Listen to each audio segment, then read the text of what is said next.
खुलुमबाय बयनिसिमबो आसा खालामो नोंथांमोनहा बयबो मोजां दं होननानै जोङो दिनैहाय बनरगाव फारसे थांगासिनो दङ फुटबल मेट्च नायनो थाखाय जाय बिथांमोना क'क्राझारनि नङा नोंथांमोननो एसे बनरगावसिमनि लामायाव मा मोनलां बेखौ देखायलांनो सानदों दासो बारबोनाया जाहैबाय कालचारेल कमप्लेक्स एन्ड गौरां पार्क आरो नैबे लामाया जाहैबाय रियेलिटि पाब्लिक स्कुलनि लामा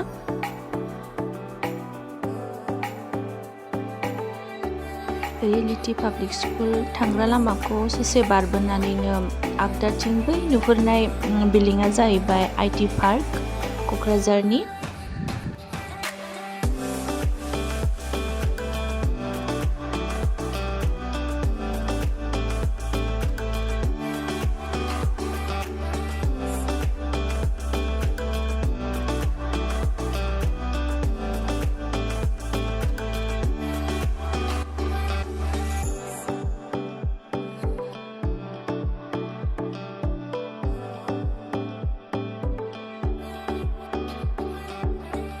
नैबे आगदाजों लुनाय लामाजोंनो आइटि पार्कआव थांनो हाबो बिथिंजाय अन्थाइ गोलाव होननानै बुङो गामिनि नामखौ मानोना बेयावहाय मोननै गोलाव अन्थाइ दङ अन्थाइनि मन्दिर दङ आफा शिब आरो आइ बिमा पार्बतीनि नोंथांमोना माब्लाबा बेरायनो फैयोबा हाबलांनो हागोन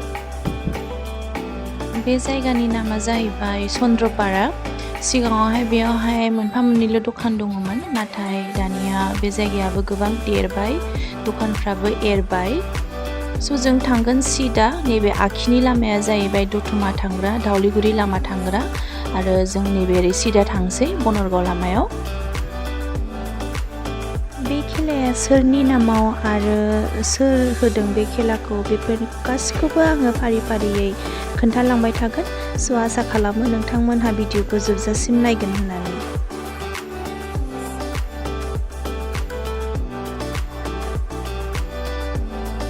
जों मोनफैबाय बनरगावआव दानिया जों नैबे आखिजों हाबनाय लामाजों हाबनोसै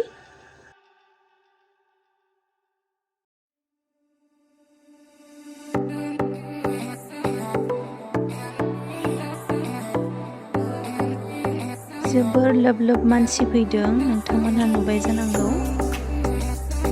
एरखेनो जायगायानो गैलायलाया जेरैथिं नायै मानसियानो मानसि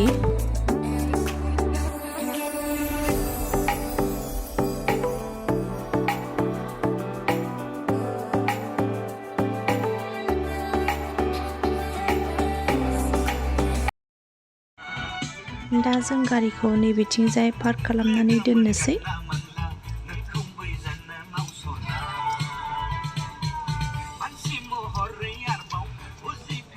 Sukursim Busumrani jersey number 10, November Busumrani jersey number 5, Joseph jersey number 11, बिथांमोनानो first 11 आरो substitute हिसाबै दङ नोजोर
जोबोद जोबोद साबायखर मोसानाय दैदेनगिरि आरो मोसागिरिफोरनिसिम जोंनि खुंफुं आफादनिफ्राय मोसानाय दिन्थिफुंनो हानायनि थाखाय साबायखर जासिहरदों।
खेलाया जोब्बाय, दानिया बान्था राननायनि हाबाफारि जासिगोन। खेलाया ग्लबेल FC आरो गेवलां स्पर्ट्स क्लाबनि गेजेराव जादोंमोन आरो बेयावहाय गेवलां स्पर्ट्स क्लाबा गरसेयाव देरहाबाय। 20,000 रां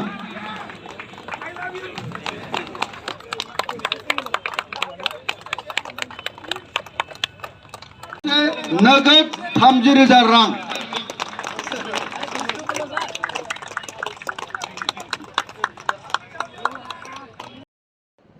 दानिया थौदो जाय बिथांमोननि नामावहाय बे खेलाखौ होनाय जादोंमोन बिथांमोनखौ एसे नायदिनि।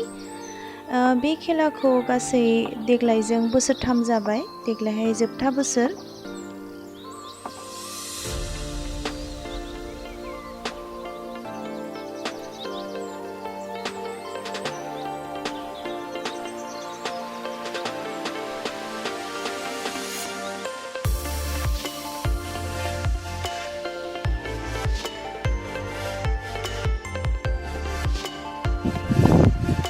नैबे बिथांखौ नोंथांमोना सिनायबायानो जानांगौ। बर' सावथुन मुलुगनि सासे मुंदांखा फावखुंग्रि नीतू बसुमतारी बिथां। बिथांनि गोबां मुंदांखा सावथुनफोरनि नामखौ नोंथांमोना मिथिखागौ जानांगौ, जेरैहाय सतबांसा, दायनि साजा आरो गोबां। आरो बे खेलाखौ बिथांनि फिसाय एबा हाजबेन्ड प्रदीप बसुमतारी बिथाङानो होदों, स्पन्सर खालामदों। गावनि रुंसारि जोनोमगिरि बिफा आरो बिमानि नामावहाय। बिथांनि बिफाया गोदो जोलुर गेलेनायाव जोबोद नामदाजामोन।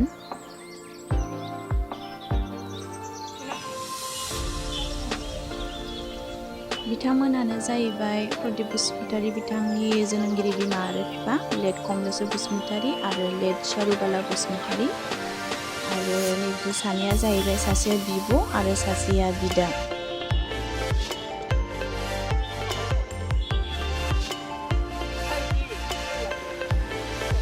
दानिया दसे फट' लादिनि। बेयाव थानाय मानि गासिबो जों न'निनो जायो, जायनि जाउनाव जों दिनै दसे सम दिरुननानै दिनैनि बे खेलायावहाय नुजाफैदों। दानिया जों नै न' फारसे थांफिनबाय। न' फारसे थांफिननाय समावहाय मोना जाबायमोन, 5 रिंगासो जाबायमोन खोमा बे समाव। स' दिनैनि भिडिअखौ जोबजासिम नायलांनायनि थाखाय रोजा रोजा साबायखर बावहरनाय थाबाय।